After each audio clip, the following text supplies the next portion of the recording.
Stroombaan 1 toon twee identiese gloeilampe, X en Y, wat aan 'n sel met weglaatbare interne weerstand verbind is.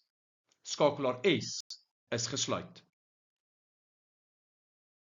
Draad T met weglaatbare weerstand word nou oor X verbind soos in stroombaan 2 getoon.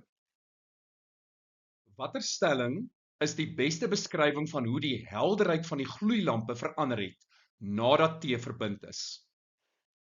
Die korrekte antwoord is D. X brand glad nie en Y brand helderder. As dit kom by stroom, weet ons stroom volg altyd die pad van minste weerstand. Hier het die stroom 'n keuse. Of die stroom gaan deur hierdie draad met weglaatbare klein weerstand, of die moeilike pad deur die gloeilamp, en dis presies wat gebeur.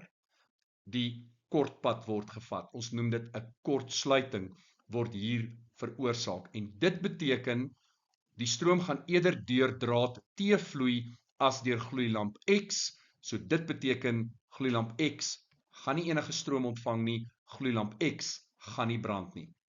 Nou, wat beteken dit? Hier's twee weerstande in serie. Ons het basies een nou verwyder, so wat gebeur met my totale weerstand? Dit neem af.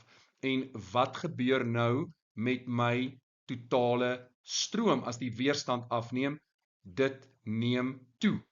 En as dit kom by helderheid, dan kyk ons na ons drywingsvergelykings, en die drywing is gelyk aan die stroom deur die gloeilamp gekwadreer maal met die weerstand van die gloeilamp.